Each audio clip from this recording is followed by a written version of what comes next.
Hello, मैं are K Gupta, प्रवक्ता biology, Ram Janki inter college, Ramnagar, महासूफी।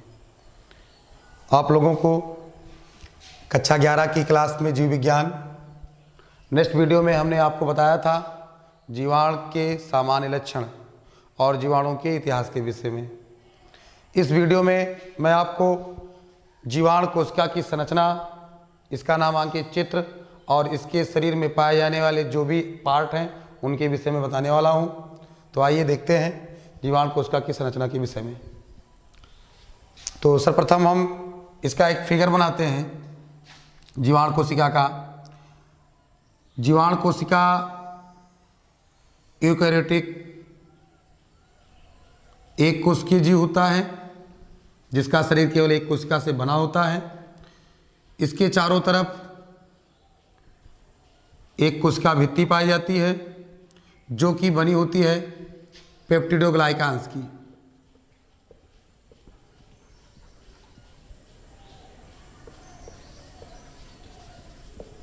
पेप्टिडोग्लाइकान्स की और इसके कोशिका भित्ति के चारों तरफ भी एक विशेष प्रकार का चिकना आवरण होता है जिसको कहते हैं स्लाइम लेयर। स्लाइम लेयर कहते हैं। इसकी कोशिका भित्ति से एक बड़ी संरचना निकली होती है। इस संरचना को कहा जाता है फ्लैजेला। ये जीवाणु कोशिका का मूवमेंट ऑर्गन्स होता है। इसकी कोशिका कला पर या कोशिका भित्ति पर कुछ बड़े और कुछ छोटे फ्लैजेला की आकृति की संरचनाएं पाई जाती हैं। इनको क्रमशः पीली और फिम्बरी कहते हैं।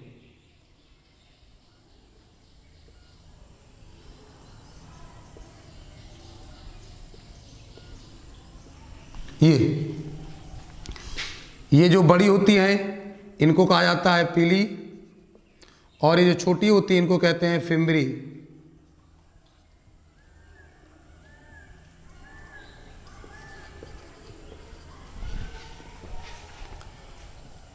इसकी कोशिका कला जो होती है वो कहीं कहीं पर अंदर की ओर कुंडलित होकर के एक विशेष प्रकार की संरचना बना लेती है। उस संरचना को कहते हैं हम मीजोसोम। ये पार्ट आपका क्या कहलाता है? मीजोसोम। मीजोसोम। इसमें एक आनुवांशिक पदार्थ जो कि नग्न डीएनए द्विसूत्री वृत्ताकार होता है। ये इसका मटेरियल, जेनेटिक मटेरियल होता है। इसे कहते हैं हम डीएनए, डीऑक्सीराइबो न्यूक्लिक एसिड, जो कि जीवाणु कोशिका का जेनेटिक मटेरियल होता है। इसे न्यूक्लियाइड भी कहा जाता है।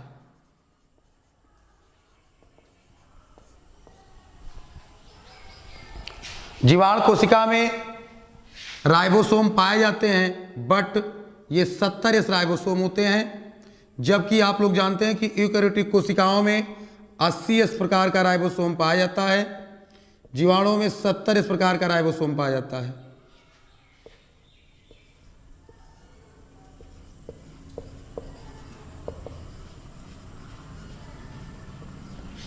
जीवाणुओं में 70 प्रकार का राइबोसोम पाया जाता है। वैसे मोनेरा में पाए जाने वाले समस्त जीवधारियों में 70 प्रकार का राइबोसोम पाया जाता है। तो मोनेरा का एक जीव ये भी है जीवाणु, इसलिए इसमें भी 70 प्रकार का राइबोसोम पाया जाता है। इसमें एक छोटी डीएनए से छोटी द्विसूत्री वृत्ताकार डीएनए संरचना भी पाई जाती है जिससे प्लाज्मिड्स बोलते हैं।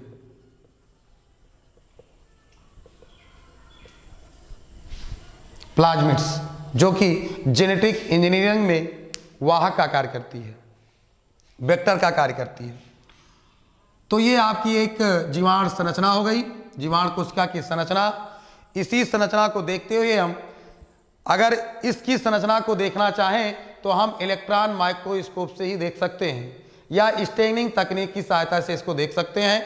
तो इलेक्ट्रॉन माइक्रोस्कोप से अगर इसको देखें तो इसमें हमें जो संरचनाएं दिखाई देती हैं, उन संरचनाओं में सबसे पहले हमें क्या दिखाई पड़ता है, ध्यान देंगे। नंबर 1, सबसे पहले हमें इसके ऊपर एक परत दिखाई देती है जिसे स्लाइम परत बोलते हैं। स्लाइम परत या कहीं कहीं इसे कैप्सूल भी बोला जाता है।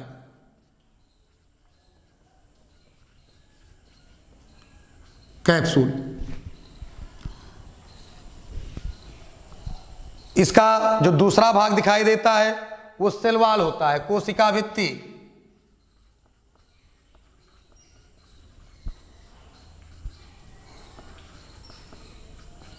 कोशिका भित्ति, सेल वॉल।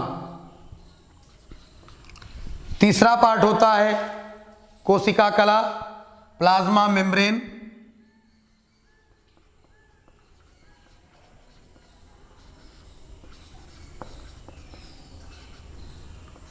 चौथा पार्ट इसका होता है जीवद्रव्य।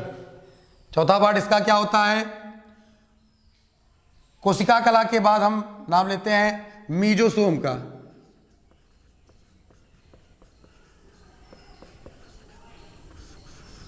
मीजोसोम। फिर पांचवा पार्ट आपका है जीवद्रव्य।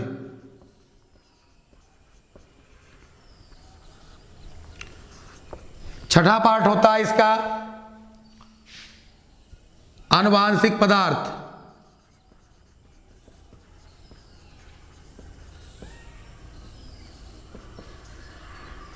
अगली संरचना है इसकी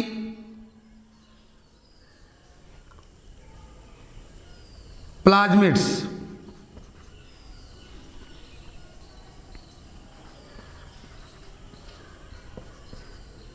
प्लाज्मिड्स। और अगला पार्ट है फ्लैजेला।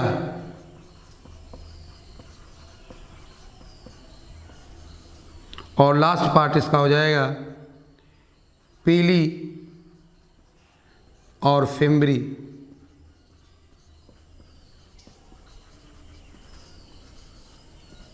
इलेक्ट्रॉन माइक्रोस्कोप से देखने पर ये सारी संरचनाएं एक जीवाणु कोशिका में दिखाई पड़ती हैं।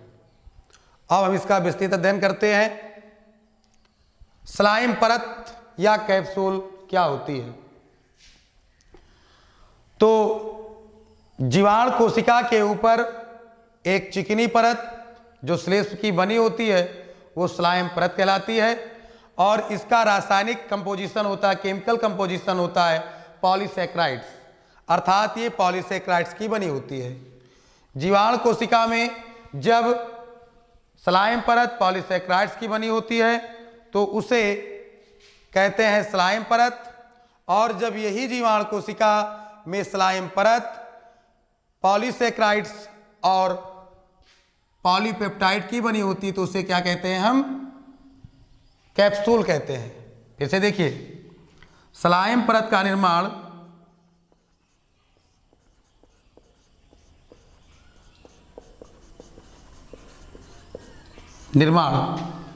यदि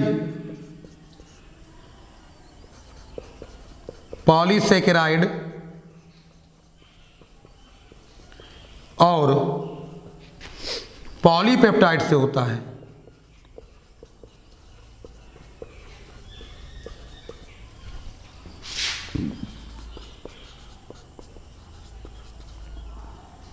तो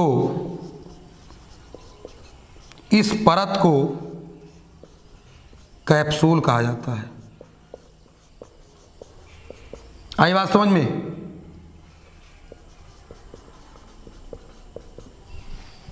जब केवल ये पॉलीसैकेराइड्स की बनी होती है तब इसे कहते हैं स्लाइम परत, और जब ये पॉलीसैकेराइड और पॉलीपेप्टाइड्स की बनी होती है तो इसे क्या कहते हैं, हम कैप्सूल कहते हैं। और ये सबसे बाह्य होता है। कैप्सूल के नीचे पाई जाती है कोशिका भित्ति। जीवाणुओं में कोशिका भित्ति म्यूरिन या म्यूकोपेप्टाइड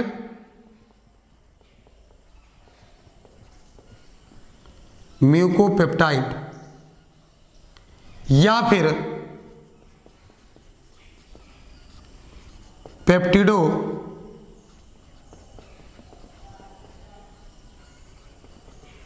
ग्लाइकांस की बनी होती है।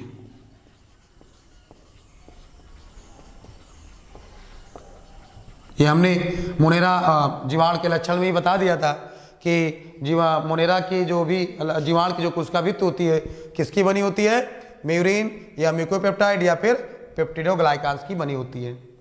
ठीक है ना। कोशिका कला, जीवाणु की कोशिका कला सभी जीवों की कोशिका कला की भांति लाइपोप्रोटीन की बनी होती है। लिपिड और प्रोटीन मिलकर के इसका निर्माण करते हैं।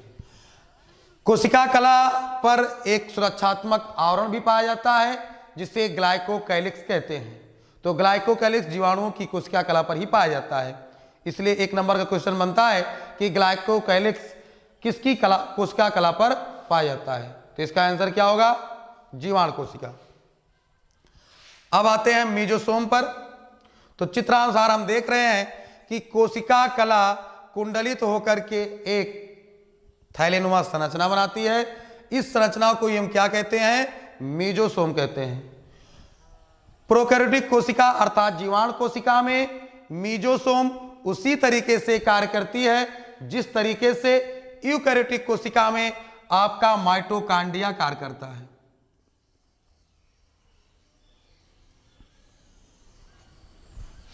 अर्थात जिस प्रकार से माइटोकांड्रिया कोशिकीय श्वसन का कार्य करता है उसी प्रकार से मीजोसोम जीवाणु कोशिका में श्वसन का कार्य करती है। मीजोसोम में विशेष प्रकार के श्वसनी एंजाइम्स उपस्थित होते हैं। ये माइटोकांड्रिया का समरूप अंग माना जाता है। अगला पॉइंट आपका है जीवद्रव्य। कोशिका कला के अंदर भरा हुआ धूसर मैट्रिक्स क्या कहलाता है, जीवद्रव्य कहलाता है। इस जीवद्रव्य में कार्बोहाइड्रेट्स, वसा, विटामिन, प्रोटीन्स, न्यूक्लिक अम्ल, प्लाज्मिड्स इत्यादि सभी पाए जाते हैं। समझ गए। जीवद्रव्य जीवन का भौतिक आधार है। जीवद्रव्य जीवन का भौतिक आधार है। अर्थात जीवाणु कोशिका या किसी भी कोशिका को हम ले लें तो उसमें जीवन का भौतिक आधार क्या होता है, जीवद्रव्य होता है। और जीवद्रव्य की खोज सर्वप्रथम डुजार्डिन नामक वैज्ञानिक ने की थी और इसे नाम दिया था परकिंजे नामक वैज्ञानिक ने। जीवद्रव्य जीवन का भौतिक आधार है। इसे हम एक रूप और देते हैं, protoplasm is the physical basis of life.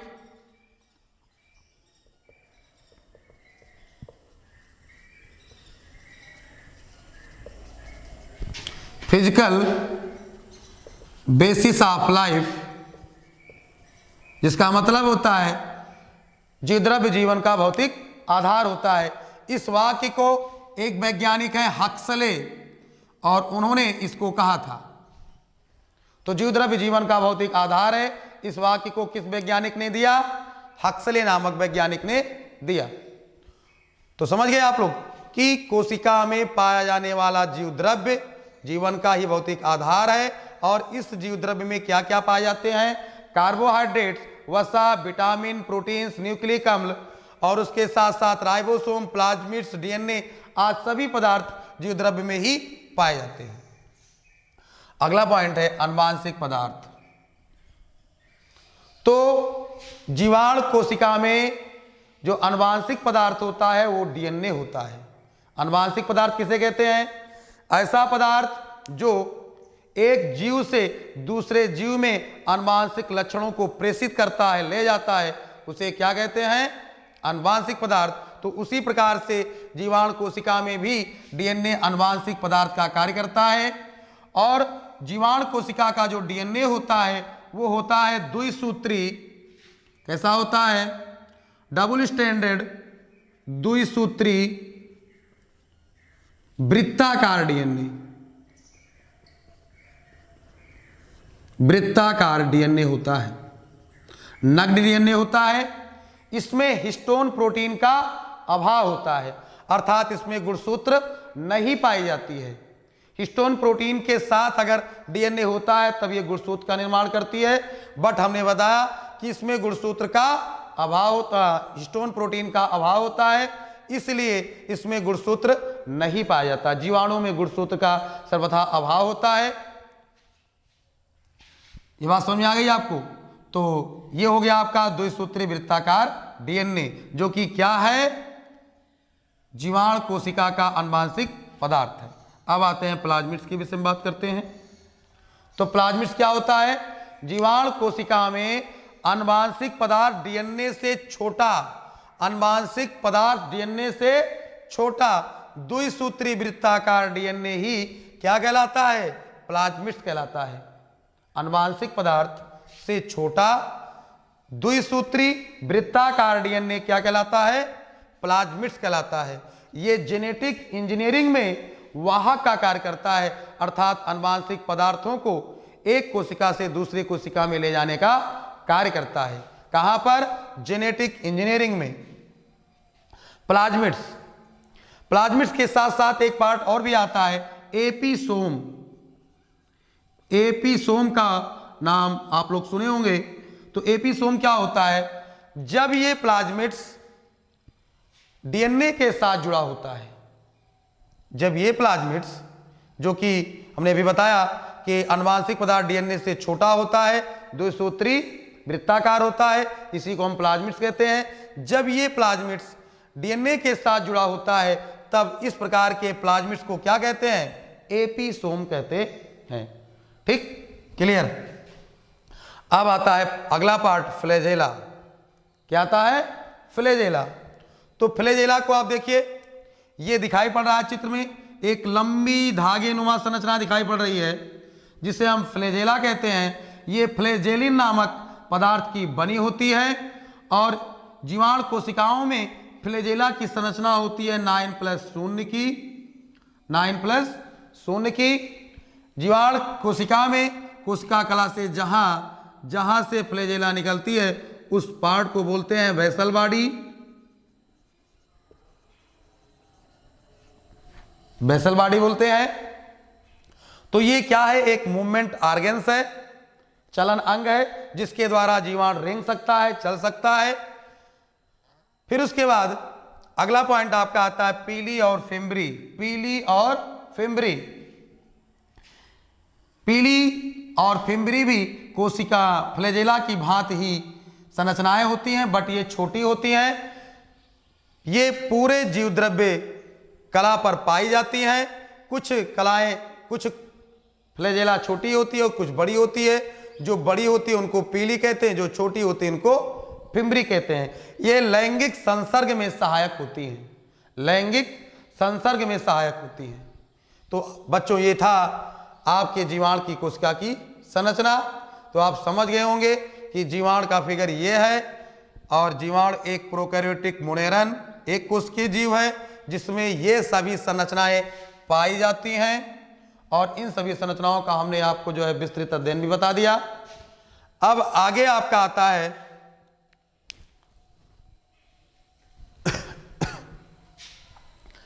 Flagella के आधार पर जीवाणु के प्रकार।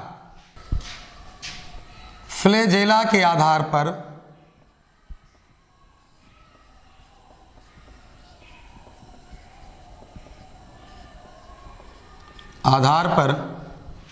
जीवाणु के प्रकार।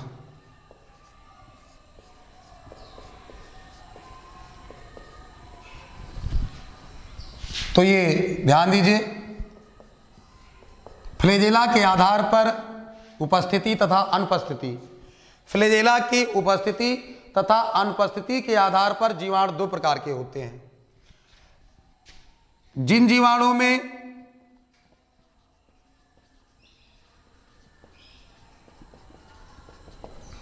फ्लैजेला अनुपस्थित होती है,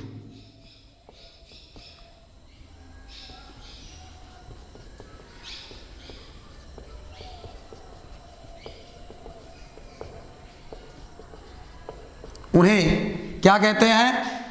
एट्राइकस। एट्राइकस। जिन जीवाणुओं में फ्लैजेला अनुपस्थित होती है उन्हें कहते हैं एट्राइकस।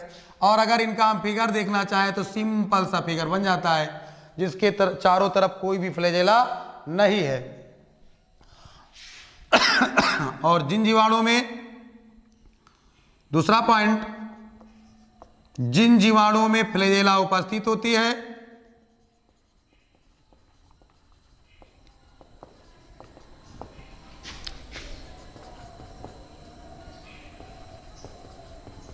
जेला उपस्थित होती है, जिन जीवाणुओं में फ्लैजेला उपस्थित होती है उन्हें क्या कहते हैं? उन्हें कहते हैं ट्राइकस। उन्हें कहते हैं ट्राइकस।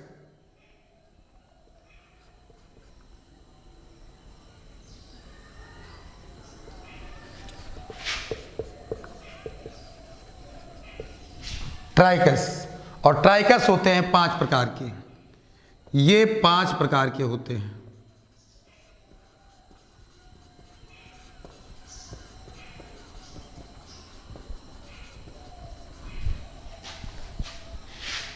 कौन कौन से? नंबर 1 मोनोट्राइकस,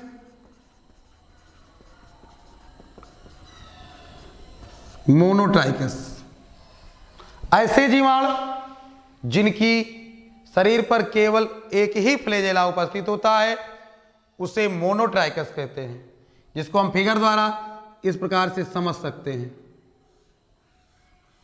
केवल एक फ्लैजेला, केवल एक फ्लैजेला, इसको क्या बोलते हैं? मोनोट्राइकस। जब एक हो तो मोनोट्राइकस बोलेंगे। दूसरा है एम्फीट्राइकस।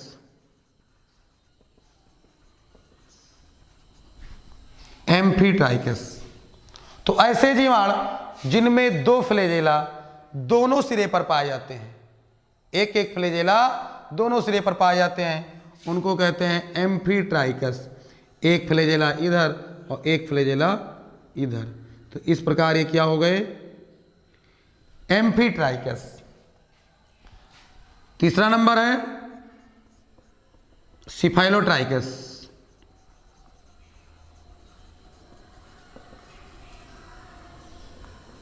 सिफाइलोट्राइकस तो जब जीवाणु की किसी एक सिरे पर जीवाणु की किसी एक सिरे पर फ्लैजेला का गुच्छा उपस्थित हो, तब इस प्रकार के जीवाणु को क्या कहते हैं हम? सिफाइलोट्राइकस। चौथा नंबर लोफोट्राइकस।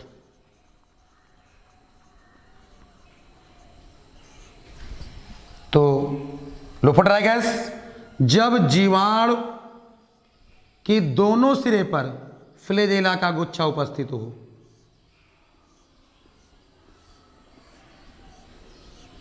तब इसे क्या बोलेंगे? लोफोट्राइकस। और 5वां नंबर हो जाएगा पेरीट्राइकस। पेरीट्राइकस जब जीवाणु की पूरे शरीर पर फ्लैजेला उपस्थित हो, तब उसे बोलते हैं पेरीट्राइकस। ये आपका हो गया।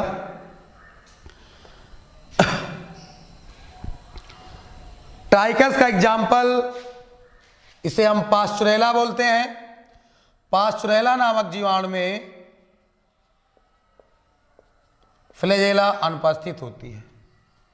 पास्चुरेला नामक जीवाणु में फ्लैजेला अनुपस्थित होती है। और मोनोट्राइकस का एग्जाम्पल अगर लें तो ये होगा विब्रियो कॉलरी।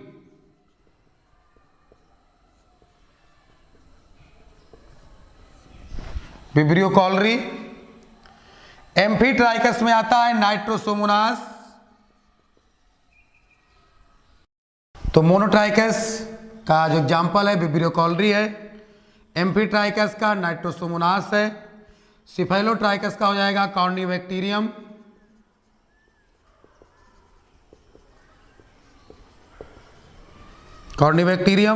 और लोफोट्राइकस का हो जाएगा स्पाइरिलम, रोडोस्पाइरिलम,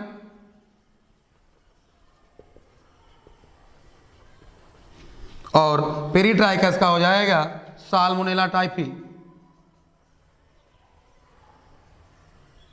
साल्मोनेला या स्यूडोमोनास।